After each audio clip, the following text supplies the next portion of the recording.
Everyone. मैं चल रही हूँ आपको अपने कॉलेज के प्रोजेक्ट्स दिखाने के लिए। फाइनल ईयर में हम लोग प्रोजेक्ट्स बनाते हैं, BTech final year, electronics and communication branch. So today is our project presentation and I am going to show you all that. So let's I am going to show you our college project.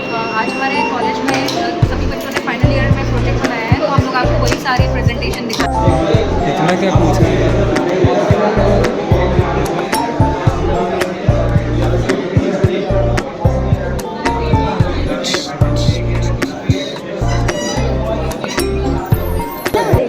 देखो, ये हम लोग ने एक security system बनाया है। ये हमारा ESP32 कैम मॉड्यूल है। इसके सामने हम लोग जाते हैं तो हमारा फेस रिकॉग्नाइज करके इससे अटेंडेंस मार्क होती है। ये हमने सिक्योरिटी के लगाया कीपैड, और ये एक वो फिंगरप्रिंट सेंसर लगाया है। ये सोलेनॉइड लॉक लगाया है। अगर हमें जैसे ही रिकॉग्नाइज करेगा तो ये लॉक खुल जाएगा। इससे इनरोल करेंगे, रिकॉग्नाइज करेगा तो ये लॉक खुल जाएगा। इससे रिकॉग्नाइज हाँ पिन एंटर करने के लिए, और अगर हम कि अपना रोल नंबर या कुछ भी ID डाल के एंटर करेंगे और रिकॉग्नाइज कर जाएगा तो लॉक ओपन हो जाएगा। सिस्टम से मैच हो जाएगा तो लॉक ओपन हो जाएगा। और ये नाइट सिक्योरिटी है। नाइट में जैसे कोई अननोन पर्सन आएगा तो उसको डिटेक्ट करेगा, तो फिर यहाँ पे अलार्म बजने लगेगा और कॉलिंग जाएगा हायर अथॉरिटी के पास। ओके, मतलब पूरा सिक्योरिटी सिस्टम है स्कूल कॉलेजेस इन सब के लिए। हाँ,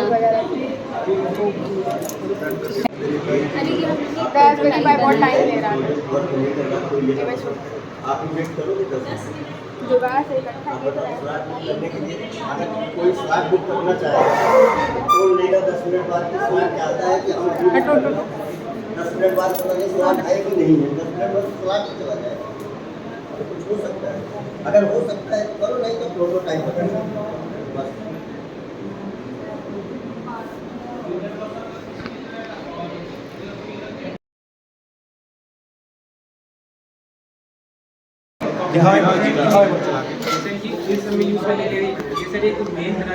बोलो क्या? देखो, इसमें क्या होता है कि ये एक pH और मॉइस्चर लेवल सेंसर है, ठीक है, और नीचे 3 लाइट भी होता है। तो अभी इस समय लाइट डिटेक्ट कर रहा है जो कि 1 पॉइंट दिखा रहा है। अगर जैसे ही मैं इसको मॉइस्चर पे शिफ्ट करता हूँ तो उसकी वैल्यू आ रही है देखो 6, ठीक है। अलग अलग सॉइल का क्या होता है इन्होंने कि अलग अलग रिक्वायरमेंट होती है कि उस पर कौन सी क्रॉप जो है वो बेटर वर्क कर पाएगी। लाइक ये येलो सॉइल है, आमतौर पे रेगिस्तान में पाई जाती है, डेजर्ट्स एरिया में। तो इसमें एकदम देखो कि मॉइस्चर पे भी आने पे ज़्यादा डिफ्लेक्शन नहीं दिख रहा है, क्योंकि इसमें बिल्कुल नमी नहीं है। वहीं पे एक रेड सॉइल है, अगर मैं इसमें इसको डालता हूँ तो आप देख सकते हो डिफ्लेक्शन। इसका मॉइस्चर लेवल है 3, इसका था 7, इसका था 0.1, और एलुवियल सॉइल का चलिए चेक करते हैं। तो इसका है समवेयर अराउंड 2.5। एलुवियल सॉइल हमारे यूपी में आमतौर पे पाई जाती है, ब्लैक सॉइल साउथ इंडिया में, बेसिकली जितने भी प्लेट्यूज एरिया है वहाँ पे, yellow soil Rajasthan side, and red soil is also found where lots of metals are plateau region also. This is our project, and this is an NPK sensor that will detect the nutrients of the soil, ठीक है। और जो कि मतलब कि बताता है basically कि कौन सी क्रॉप जो है फार्मर, क्योंकि इंडिया जानते हैं हम लोग कि बेसिकली फार्मर्स नेशन, तो कौन से फार्मर के लिए कौन सी क्रॉप बेहतर रहेगी। ये अभी गंदा हो गया, ये रिजेक्ट हो चुका है, ये हमको को वापस से करवाना है। ओके, आप इस सेंसर के बारे में प्लीज़ थोड़ा सा बताएंगे। ये वाला ये बेसिकली NPK सेंसर है। हाँ, ये भी सॉइल को सेंस करता है। ये बेसिकली हमारे सॉफ्टवेयर से डिटेक्ट है, जिसके अंदर ये अपने सारे अलग अलग वैल्यूज़ देगा, NPK की वैल्यूज़ बताएगा, माइक्रो न्यूट्रिएंट्स की, ठीक।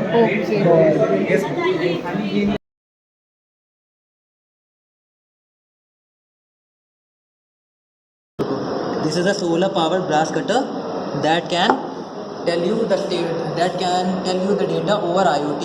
What it does basically is that when moisture is detected in the soil, the pump will not work. But if the moisture percent is less than 25, then the pump will on 25 MV. Apart from that, there is a flame sensor. If flame is detected, then also the motor pump will start as a fire extinguisher. Apart from that, it charges through. It will to connect mobile through the Wi-Fi with the device. Here we can monitor details like dry soil and the fire status. If fire detected, it will tell you that flame has been detected. If the moisture is detected, it will show it here. This is being done through IoT. Apart from that, there is an ultrasonic distance sensor. If the distance is less than 15 centimeter, it will perform a 180-degree changing mechanism. That is done through 10-second delay that has been programmed in the Arduino IDE. Apart from that, there is a grass cutting motor. If the grass that is to be cut is very light, or if it's not dense, then it will be running at 128 powered PWM, which is 50% duty cycle. Else it will be running on full power, which is 255 PWM duty cycle. This is all the working. Apart from that, our future plan is to connect it through an external power source. So there is a 5 volt voltage regulator attached here. It is running the motors through two L29 3D. This is the working. Apart from that, there is a relay connected to a water pump. If the conditions are met, then water pump will turn on, else it will be off. Thank you for that.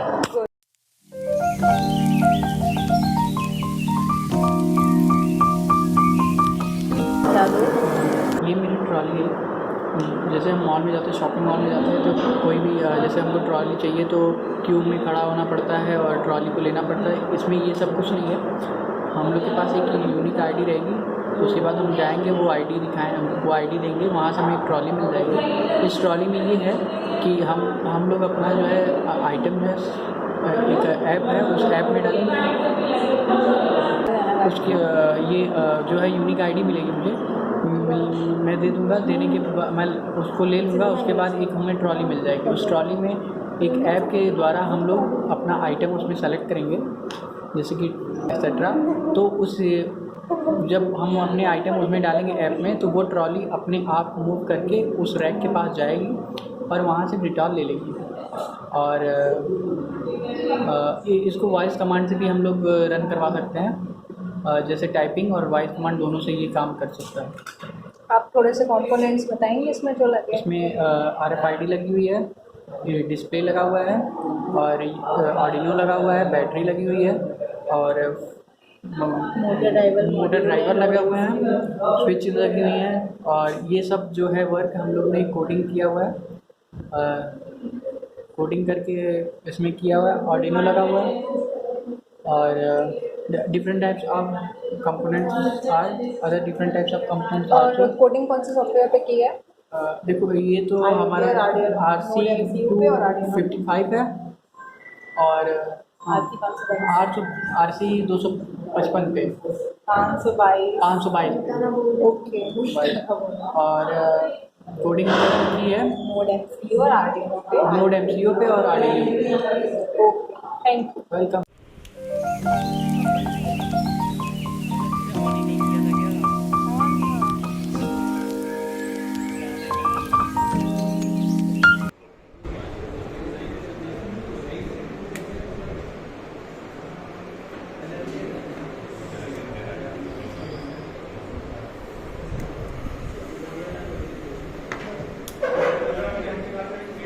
अब please इस project के बारे में आप समझा दीजिए थोड़ा सा।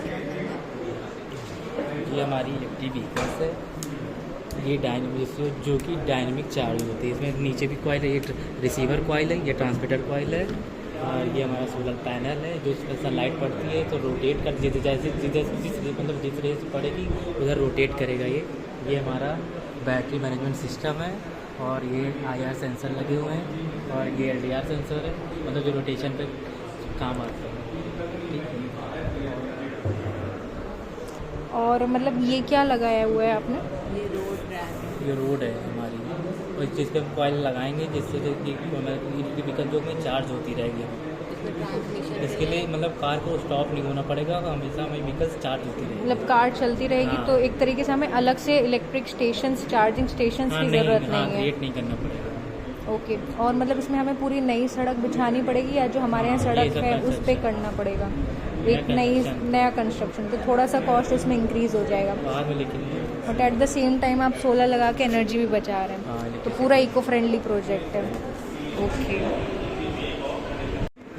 ये हमारा आर्डिनो यूनो लगा हुआ है यहाँ पे, और ये बैटरी कितनी चार्ज हुई हमारी, कितनी चार्ज मतलब कितनी बैटरी है यहाँ पे। ये हमारा टेम्परेचर सेंसर है, ये बैटरी मैनेजमेंट सिस्टम की पावर सप्लाई यहाँ से मिलती है। और ये ये तो बैटरी है। वो बैटरी लिथियम टेम्परेचर सेंसर है। तो ये क्या है? अरे वो टेम्परेचर सेंसर मेजर कर रहा है ना, यहाँ पे वो दिखा रहा है कितना आएगा। ओके, और ये क्या लगे हुए हैं ये वाले? ये मॉड्यूल्स है, IR सेंसर। ओके, और ये हमारा मोटर ड्राइवर है, मोटर कंट्रोलर। ड्राइवर कर देगा।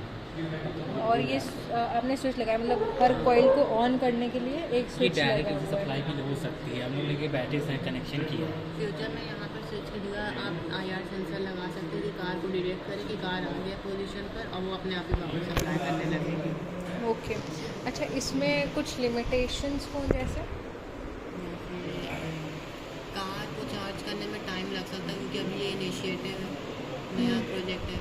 बाद में पावर को बूस्ट करने के लिए नई टेक्नोलॉजी इंट्रोड्यूस की जा सकती है कि पावर को जो चार्जिंग पावर आ रही है उसको बूस्ट अप करने के लिए कोई नई टेक्नोलॉजी इंट्रोड्यूस किया जा सकता है कि जो हमारी चार्जिंग स्पीड हो वो बढ़ जाए। इस मॉडल से क्या हो रहा है कि जैसे चार्जिंग स्टेशन पर हमें रुकना पड़ता था कई आवर्स तक के जब तक कि वो चार्ज हो रहा है, बट यहाँ पर हमें रुकना नहीं पड़ रहा है, जब तक कि हम ट्रैक कर रहे हैं वो चार्ज होता जा रहा है और कार भी मोशन में है। तो हमें वेट नहीं करना पड़ रहा है, हमारा वर्क नहीं रुक रहा है और हम प्रोग्रेस कर रहे हैं। अच्छा, सपोज़ ऐसा हुआ कि मान लीजिए दो सड़कें, हम लोग एक स्टेशन से दूसरे स्टेशन जा रहे हैं और यहाँ पे आपने ये कॉइल रोड आ गई, अब दूसरी रोड जो है वहाँ पे ये फैसिलिटी नहीं है, वो विलेज एरिया है सपोज़, तो ये कार चार्ज है तो क्या इसकी डिस्चार्ज होने का जो टाइम है बहुत जल्दी डिस्चार्ज होगी किस टाइम पीरियड पे? वो नॉर्मल बैटरी की लाइफ पर डिपेंड करता है। नॉर्मल बैटरी की लाइफ। बाकी इसमें चार्जिंग सिस्टम भी दिया हुआ है, ऐसे स्टेशन पे भी चार्ज हो हाँ सकती हाँ, है। ठीक है। दोनों चीज़ें ऑप्शन है। क्या बनाया है आपने अपने फाइनल ईयर प्रोजेक्ट में? हमने एक मल्टी मोडेलिटी सिस्टम बनाया है जिसमें हमने पाम प्रिंट, फिंगर नगल्स और फिंगर नेल्स तीनों का यूज़ किया है ताकि हम तीनों के कॉम्बिनेशन से एक ऐसा मॉडल प्रपोज कर सकें जो मोर रिलायबल हो और मोर सिक्योर हो। अगर हम सिंगल मोडेलिटी यूज़ करते थे तो जैसे हम पाम प्रिंट यूज़ कर रहे हैं तो फिर उसके मतलब फॉर्ज होने के ज़्यादा चांसेस होते थे, जिसमें जिलेटिन का यूज़ हम करते थे, मतलब वो फॉर्जरी हो जाती थी। और ये फिंगर नेल्स और फिंगर नकल्स ये भी उनके अपने अपने डिसएडवांटेज हैं। जैसे फिंगर नेल्स जो होती हैं वो 6 मंथ में वो अपने टेक्सचर को चेंज करते रहते हैं जो उसके ऊपर के रिजेस होते हैं। और फिंगर नकल्स ये हैं तो फिंगर नकल्स फिर से? फिंगर नकल्स ये हैं ओके। तो वो भी जैसे उसमें कोई डर्ट लग जाए या स्वेट की वजह से या वुंड्स हो जाए तो वो सब अपने आप में एक प्रॉब्लम कर सकते हैं बायोमेट्रिक्स के तौर पे। तो ये हमारा मल्टी मॉडल सिस्टम था। Okay, so what you have made in your project?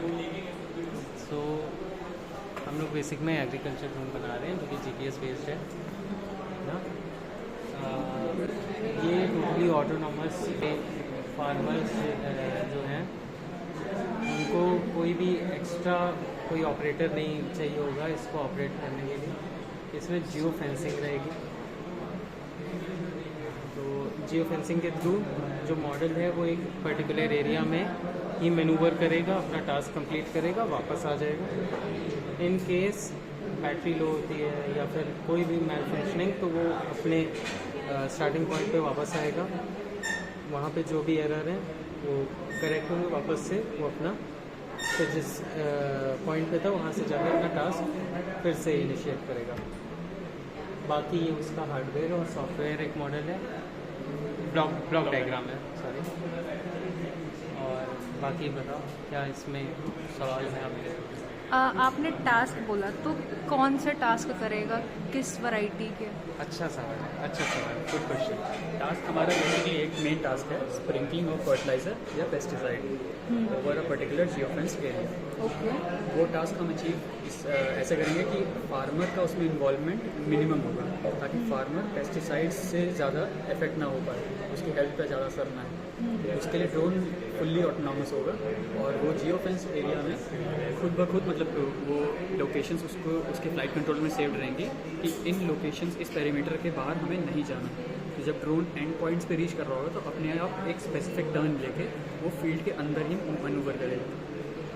अच्छा, बेसिकली हमारे इंडिया में फार्मिंग में क्या होता है कि फार्मर में 2 लाइन बनाई, उसमें कोई एक पर्टिकुलर क्रॉप उगाई, फॉर एग्जांपल सरसों, और 2 लाइन उगाई उसमें कुछ और क्रॉप उगाई।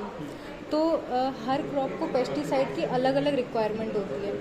तो जो ड्रोन है हमारा वो तो एक नॉर्मल यूनिफॉर्म तरीके से पेस्टिसाइड स्प्रेड करेगा।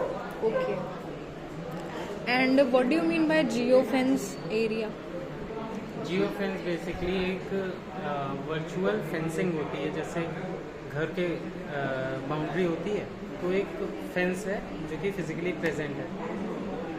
जियो फेंसिंग है ज्योग्राफिकल फेंसिंग, मतलब जो ज्योग्राफिकल कोऑर्डिनेट्स है उनके थ्रू एक ऐसा वर्चुअल फेंस बनाना जिसके बाहर ड्रोन नहीं जाएगा, उसी के अंदर वो मैनूवर करेगा। ये सारी पर्टिकुलर उस पर्टिकुलर वो किसी भी शेप में हो सकता है, जैसे यहाँ स्क्वायर में है वो किसी में भी पर्टिकुलर शेप में कर सकते हैं। हाँ, वो फील्ड के हिसाब से या फिर क्रॉप के हिसाब से। जैसे आपने कहा कि 2 रोज़ इस क्रॉप की, 2 रोज़ उस क्रॉप की, तो अब स्प्रिंकलिंग तो हम एक बार में एक ही कर सकते हैं, क्योंकि हम फार्मर्स के लिए भी ईजी बनाना चाह रहे हैं।